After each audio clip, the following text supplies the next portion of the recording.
So hi everyone, welcome back to my channel. आज की video का टॉपिक होने वाला है 73rd and 74th amendment.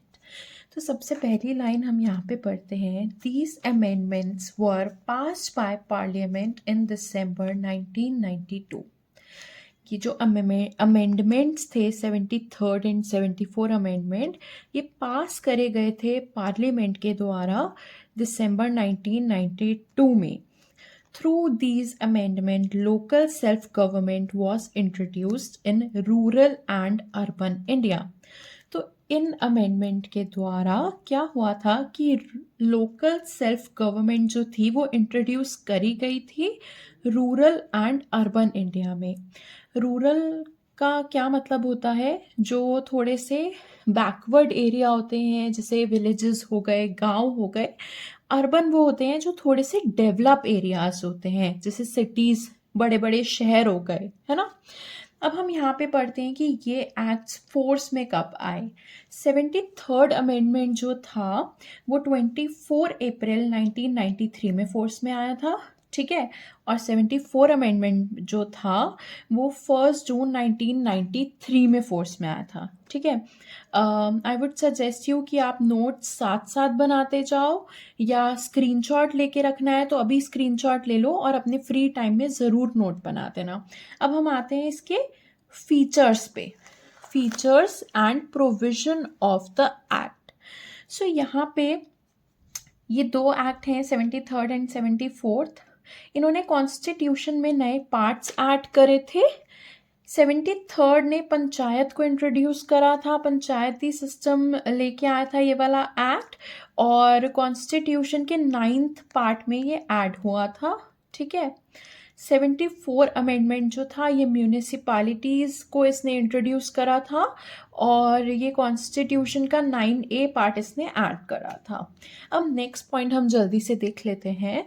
3-tier system या 3-tier system of panchayat was established at village, block and district level, except state having population below 20 lakhs mentioned in the article 243B. सो ये जो act थे, इन्होंने 3-tier system introduce करा था पंचायत का, जो कि कहाँ पे इस्टेब्लिश हुई थी, village, block and district level पे, ठीक है। पर उन स्टेट पे ये चीज़ एप्लीकेबल नहीं हुई थी जिनकी पॉपुलेशन 20 लाख से कम थी, ठीक है। ये सारी चीज़ें इस आर्टिकल में मेंशन करी गई है। अगर आपको ये याद नहीं हो रहा तो कोई बात नहीं, आप इसे छोड़ सकते हो। अब हम नेक्स्ट पॉइंट देखते हैं। अब जो हमारा नेक्स्ट पॉइंट है, यहाँ पे हम देख लेते हैं कि क्या लिखा है। Seats at all level to be filled by direct elections. तो यहाँ पे जैसा कि आप जानते हो, जो इंडिया है वो एक डेमोक्रेटिक कंट्री है, ठीक है। यहाँ पे जितनी भी पॉलिटिकल पार्टीज, पॉलिटिकल लीडर्स की सिलेक्शन होती है वो इलेक्शन के बेस पर होती है, ठीक है। तो यहाँ पे साफ साफ बोल दिया गया था कि जो इलेक्शंस होंगे, लाइक जो सीट्स फिल्ड होंगी वो इलेक्शन के द्वारा होंगी, एंड जो इलेक्शंस होंगे वो बिल्कुल फ्री एंड फेयर होने चाहिए, ठीक है। ये तो बेसिक नॉलेज है, जो सबको ऑलरेडी पता ही है। देन नेक्स्ट पॉइंट आ जाता है, seat reservation from SC and ST shall be in proportion of their population, ठीक है। एक प्रॉपर प्रोपोर्शन में करनी है सीट रिजर्व, है ना। अब ऐसा नहीं होना चाहिए कि SC एंड ST 1000 हैं और सीट की पॉपुलेशन हम कर दें 25-30, है ना। तो मतलब ये it was just an example, ये सिर्फ मैं एग्जाम्पल दे रही हूँ। प्रोपोर्शन को ध्यान में रखते ही, पॉपुलेशन का प्रोपोर्शन ध्यान में ही रखते हुए हमें सीट की रिजर्वेशन करनी है। देन नेक्स्ट पॉइंट हम देख लेते हैं, 1/3 of the total number of seat to be reserve for women. ये हर जगह होता है कि वुमेन्स के लिए सीट रिजर्व रहनी चाहिए, 1/3। SC एंड ST के लिए सीट्स रिजर्व रहनी चाहिए। देन हमारा नेक्स्ट पॉइंट है, the time period is 5 year. ये भी बेसिक सा पॉइंट है, जिसका टाइम पीरियड होता है वो 5 ईयर का होना चाहिए, ठीक है।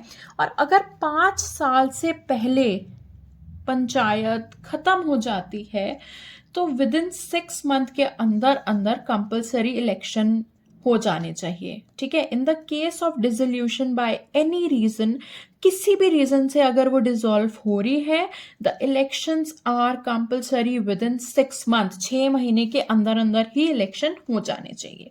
देन नेक्स्ट पॉइंट पे आ जाते हैं, setup of independent election commission, ठीक है।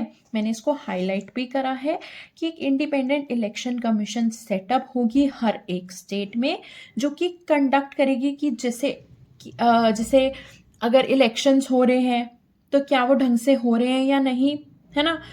अब सीट्स अगर फिक्स करी जा रही हैं, है ना, रिजर्व करी जा रही हैं, तो क्या वो ठीक तरीके से हो रही है या नहीं। तो इस इंडिपेंडेंट इलेक्शन कमीशन का काम यही सब इंश्योर करना था कि सारे काम ढंग से हो रहे हैं या नहीं, इलेक्शन ढंग से हो रहे हैं या नहीं। अब हम नेक्स्ट पॉइंट देखते हैं, panchayat will prepare plan for economic development, ठीक है। अब पंचायत कैसे प्लान्स बनाएगी वो हम आगे पढ़ते हैं। तो ये सब क्या इंश्योर करेंगे कि हर जगह सोशल जस्टिस हो रहा है या नहीं, हर काम अच्छे से हो रहा है या नहीं, ठीक है। देन है 74 amendment provide district planning committee, ठीक है, to consolidate the plans prepare by panchayat. तो इसका काम क्या है, उन प्लान्स को कंसोलिडेट करना, ठीक है, जो पंचायत ने बनाए हैं। Then last but not the least, establish finance commission in each state which ensures the flow of funding, audit and many more finance related activities। तो फाइनेंस कमीशन सुन के ही समझ में आ रहा है, फाइनेंस मतलब कुछ पैसे से रिलेटेड, मनी से रिलेटेड, है ना। तो ये जो फाइनेंस कमीशन है जो हर स्टेट में बनाई जाएगी, ये इंश्योर करेगी कि पैसों से रिलेटेड काम ढंग से हो रहे हैं या नहीं, कहीं कोई हम बोलते हैं ना, कुछ लोग बीच बीच में से पैसे खा जाते हैं, है ना, कहीं कोई ऐसा तो नहीं कर रहा, कहीं पैसा कम तो नहीं पड़ रहा, ऑडिट मेंटेन करते हैं ये, और भी बहुत सारी फाइनेंस रिलेटेड एक्टिविटीज़ होती है जो ये फाइनेंस कमीशन परफॉर्म करती है, इंश्योर करती है कि सब कुछ ढंग से हो रहा है या नहीं। आई होप आपको ये टॉपिक समझ में आ गया होगा। आई होप कि मैं जल्दी से जल्दी ऐसी और वीडियोस लेके आती रहूँ। Please subscribe to my channel for more such videos. अगर आपको किसी टॉपिक में डाउट है या किसी टॉपिक पे आपको वीडियो चाहिए तो आप मुझे कमेंट सेक्शन में बता सकते हो, मैं उस टॉपिक पे वीडियो बनाने की पूरी कोशिश करूँगी। Thank you so much.